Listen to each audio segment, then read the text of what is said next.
Aprendí muy tarde que hay una serie de OVAs antes de la película, pero por lo que he visto no parecen ser muy buenas o muy relevantes. Bueno, vi las dos primeras películas de Pac Labor y me gustaron. Son decentes. Comencemos con un poco de la primera. Habrá spoilers, así que... Los personajes son simples, pero agradables, y la mayoría son partes activas de la trama, con excepción de Shinobu, que realmente no sirve de mucho por su cuenta. Es decir, su papel se le pudo haber dado a alguien más y no sería gran pérdida. Al menos es recompensada en la secuela, donde tampoco creo que haya sido suficiente. Oh, pensé que estaría desnuda. Fuck.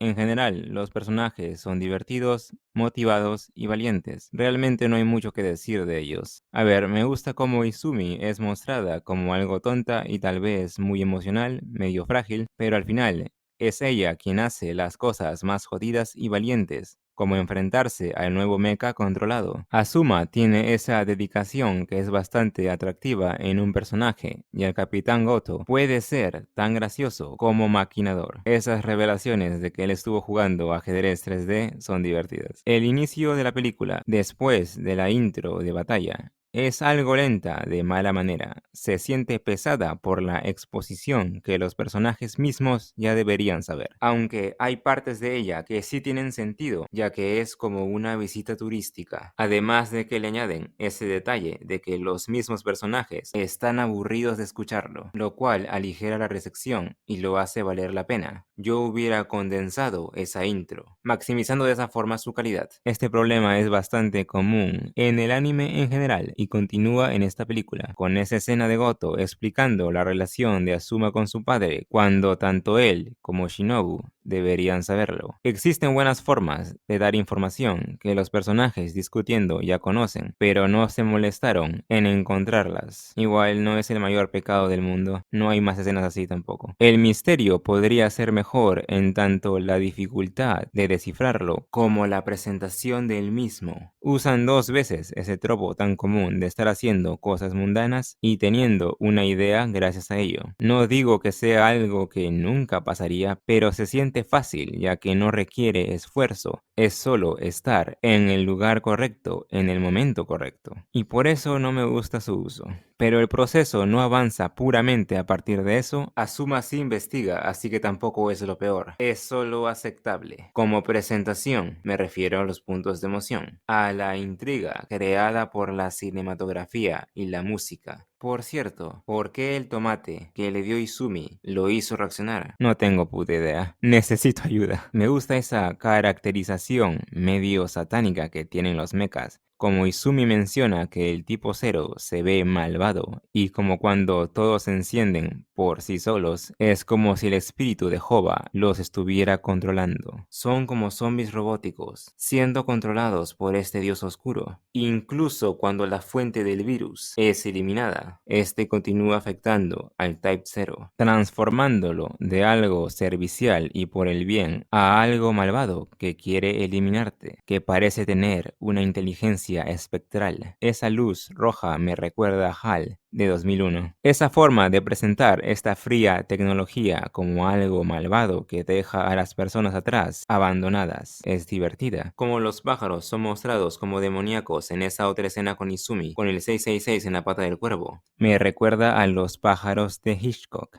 Me gusta bastante esa combinación de sci-fi con tintes de temática oscura, sin ser realmente el caso en lo textual. Es una lectura extra que ponerle y es divertida, y tengo evidencia como para dudar de su existencia. No solo las escenas que mencioné, pero toda esa conexión con la Biblia que es tan importante para el villano. Eso me recuerda, es hora de hablar de lo mejor de la película. El villano. Eiichi Hoba es un buen villano, por más que apenas salga en pantalla, solo apareciendo por una escena corta. Es como Rebecca de Alfred Hitchcock. Su presencia se siente por gran parte de la película, aunque no con el nivel de fuerza que era requerido. No se hace el énfasis necesario en su poder. Me refiero puramente en la forma en que las escenas son presentadas y las reacciones de los personajes. No se les siente tan asustados o maravillados como deberían. En el texto todo funciona bien. Su motivación es interesante. Parece ser que quiere detener un progreso que ve como perverso, como Dios vio la Torre de Babel. La lógica consecuencia del éxito de su plan es una desconfianza de la nueva tecnología, y eso detendría el avance de estas nuevas construcciones, que no parecen tener la identidad de Tokio, que abandona sectores de la ciudad en favor del proyecto Babylon. Dado que sus referencias a la Biblia estaban en su hogar original, da la impresión de que se volvió un programador justamente para ejecutar su plan. Además de eso, el tipo parece tener un gran ego. No solo es un genio, pero su nombre suena como una pronunciación del nombre del dios abrámico. Tal vez pensó que era una especie de elegido o reencarnación, tanto que cuando se enteró de que la pronunciación no era correcta, se fastidió. Estaba tan confiado de su plan que se suicida, además de que su suicidio es parte fundamental del plan, aunque simplemente fingir su muerte hubiera tenido el mismo efecto.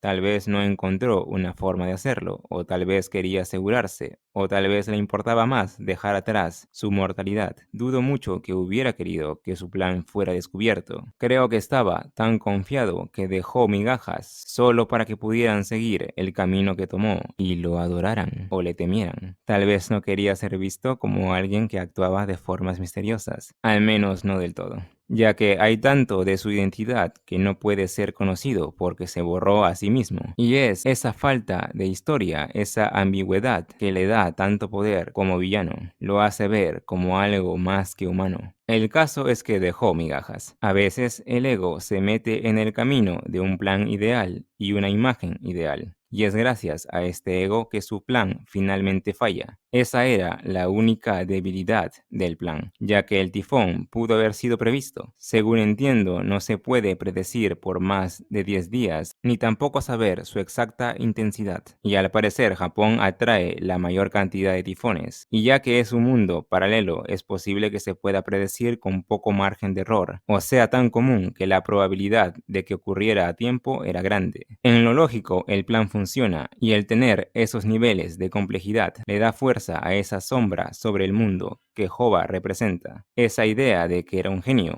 un dios, en un mundo con máquinas capaces de cambiar la naturaleza misma, la persona en control de las máquinas es Dios. Pero aún con todo eso, al final del día, era solo un hombre. Y ser un hombre es importante, ser una mujer, un humano. Cerebro y agallas es lo que más importa al final del día. Y por ello, el humano, una mujer, vence sobre la tecnología. Me ha gustado la primera película de Pac Labor. Es lo suficientemente compleja para hacerte pensar, pero no demasiado para abrumarte y no dejarte ser entretenido. Y si los personajes fueran un poco mejores y no tan comunes, y la investigación fuera más fuerte y difícil, pudo haber sido una gran película. Pero como está, me parece un 6. Uno fuerte, pero un 6.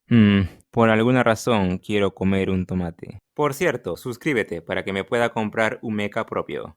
Tengo poco que decir de la secuela. No estoy de acuerdo con que sea tan superior a la primera. Le doy la misma calificación. El tema es más fuerte, la animación es superior y la atmósfera gris está mejor lograda. Pero creo que los personajes son más importantes que nada y fuera del villano nadie es realmente interesante. E incluso él no golpea tanto. Una cosa es que la idea sea que no sepamos su motivación directamente para mantenernos en la confusión que es parte importante de la película, y otra es que no haga nada más allá de eso. Claramente quedó bien jodido tras su experiencia en Camboya. ¿Por qué no verlo llorar a sus hombres cuando los recuerda? Y también verlo conversar con sus familiares sobre sus recuerdos e historias juntos. Nada de eso hubiera removido necesariamente esa ambigüedad. Solo lo humanizaría un poco más. Porque sabemos que esa es la razón inicial de todo, de todas formas. Sin esa experiencia, la película como tal de seguro no existe. La historia en sí tampoco es tan impresionante, pero no es para nada mala, solo dejan pasar buenas oportunidades. Shinobu es la que tiene la conexión más importante con el villano.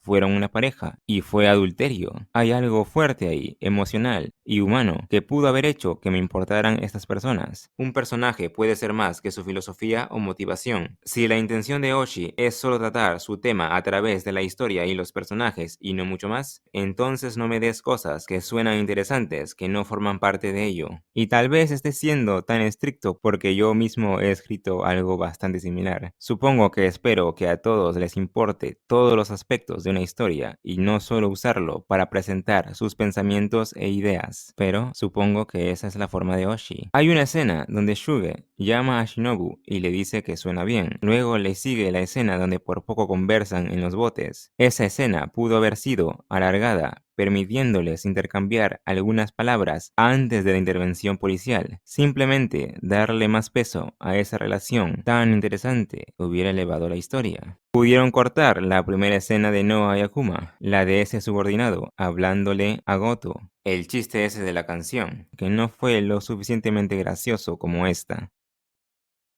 No aportan nada al tema ni a la historia, y ese tiempo se pudo haber utilizado de mejor manera. Tal vez estoy pidiendo una película más típica y que esto tiene un estilo bastante diferente y esa frialdad es importante, y eso está bien, pero aún si me dices eso, sigo creyendo que hubiera sido una mejor historia con algo más pequeño y personal, en medio de toda esta discusión filosófica, moral y política, porque al final del día solo se queda conmigo el tema y no mucho más. Si no existieran esas ideas que prometen algo más, tal vez no estaría quejándome. Por cierto, ¿de quién es esa niña? Pensé que era su jodida hija, pero luego desaparece. ¿Quién es esa niña? Tengo miedo. Ahora, el tema. Es genial, sí. Básicamente hace la pregunta, ¿qué es la paz? Es una pregunta compleja, pero yo tengo una respuesta sencilla. Para mí, la paz es ser capaz de sentarme con los ojos cerrados y relajarme mientras tu madre me la chupa. O que los perros no ladren en el instante en que siquiera pienso en grabar. Eso estaría bien. Ya en serio, si tu paz está hecha a base del dolor y sufrimiento de los demás en el mundo que ignoras y del cual te aprovechas, ¿es eso realmente paz? Y si lo es, eso no haría que esa paz fuera injusta y por lo tanto inmoral. ¿Es paz realmente paz cuando no es mundial y solo está relegado a unos pocos? También quiere apuntar que la idea entre paz y guerra es más difusa de lo que se cree, que no puede haber una sin la otra, que tal vez la guerra es necesaria para conseguir la paz, que Japón vive en una ilusión de paz, que solo porque ellos no están peleando no quiere decir que no tengan una mano en las otras guerras. Me parece que la motivación de Suge es que los quiere mantener despiertos porque la paz es una ilusión y Japón se está quedando atrás en sus aspectos militares. No puedes esperar que alguien más te defienda, debes ser capaz de hacerlo tú mismo. Por eso Ota menciona que debes estar preparado para esa pequeña posibilidad.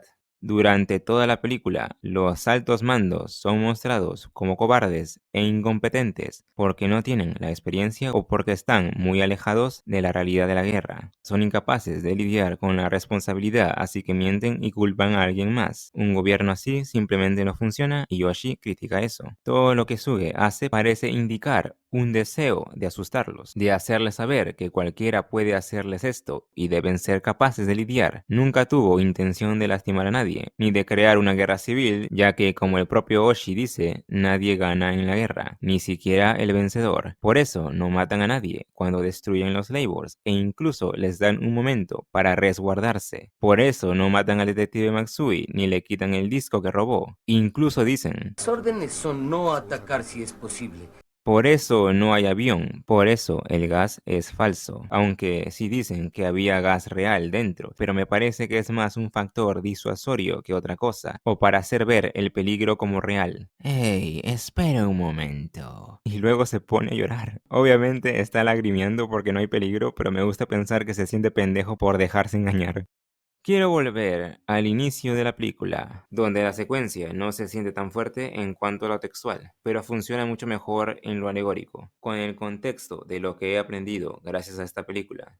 Básicamente, los nipones fueron prohibidos de tener un ejército después de la Segunda Guerra Mundial por los estadounidenses. Lo escribieron en la Constitución incluso. Suena cagado, pero no olvidemos que se pusieron locos durante el combate. Además de que quisieron matar a los asiáticos inferiores. Hasta los nazis estaban horrorizados. Dude, chill out. Seamos honestos, se la buscaron. Tal vez sí necesitaban estar en la esquina por un rato. Luego se les permitió tener un ejército para protegerse, pero solo dentro del país. Y lo consiguieron después de rogar lo más kawaiimente posible. Pero entonces, mediante la autoridad de la ONU, los japos dejaron de lado el hentai de colegialas y fueron una de las fuerzas más importantes, más que nada de forma diplomática, en los esfuerzos para el mantenimiento de la paz en Camboya, la cual estaba en guerra civil porque no se podían poner de acuerdo entre quién ganaría una pelea, Naruto o Luffy. Confía en mí, ¿quieres que te lo cuente de esta forma? La realidad es jodida. Ahora, los japoneses debían seguir las reglas de enfrentamiento como todos, pero con ellos era un poco más raro por lo que ya mencioné. Solo podían protegerse y a sus compañeros en el área donde estaban. Pero, ya sea o no usarían sus armas para defenderse, fue dejado al juicio personal, lo cual me suena a que tenían más libertad que los demás, pero he leído artículos que dicen que fue detrimental. Supongo que puedo entender por qué podría ser confuso cuando usualmente es la orden de un comandante, pero no creo que sea suficiente para congelarte. Entonces, en lo textual, esa intro tiene que demostrar que la causa de la muerte de los hombres de Suge fueron las restricciones sobre cómo batallar y el equipamiento. En la película les dicen que evadan y esperen por los canadienses. Asumo que para tener una fuerza superior y así ganar sin derramar sangre innecesaria, lo cual es una buena recomendación. Al final se dejan matar si me lo preguntas. No tenían que quedarse ahí sin hacer nada hasta el puto final. Pudieron haber intentado huir o haberse defendido una vez cayó el primero de ellos. En la realidad tenían la libertad para defenderse, aunque no estaban tan bien armados, a diferencia del Kamen Rush. Ahora, en la película, según Oshi, no se defendieron porque no tienen la capacidad para pensar así. Supongo que por la falta de experiencia, pero no me parece un argumento muy fuerte. Y luego dice un par de tonterías al intentar defender la escena ante Miyazaki. No tuvo éxito. La escena no funciona del punto de vista textual. Tienes que asumir que fueron entrenados. Deberían ser capaces y no Oshi. Solo porque haya una pantalla en la que ves los objetivos no quiere decir que no puedas interpretar el peligro a tu vida, en especial cuando uno de los tuyos ya murió. Y, de hecho, hubiera facilitado la represalia porque lo más alejado que estás del objetivo, más fácil es matar. Desearía no haber leído esa parte de la entrevista, no lo hizo quedar bien. No quiero pensar de él en esa forma, es claramente un tipo inteligente. Leer la entrevista es un cague de risa porque Miyazaki se para cagando en la película, pero de la forma más respetuosa posible. No dice nada grande, solo unas pequeñas quejas. Es una entrevista entretenida. Supongo que puedo dejar el link si lo quieres leer.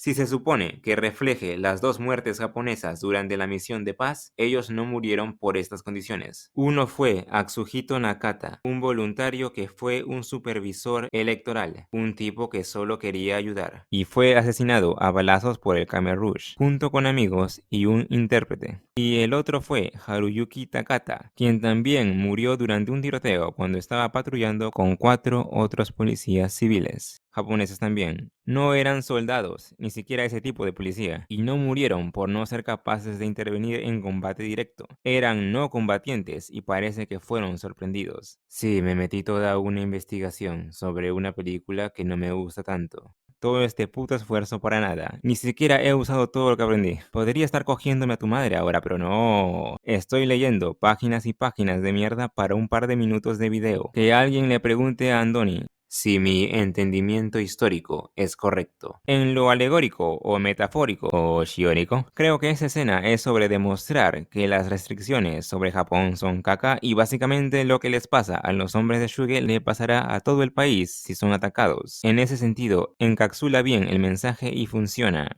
pero...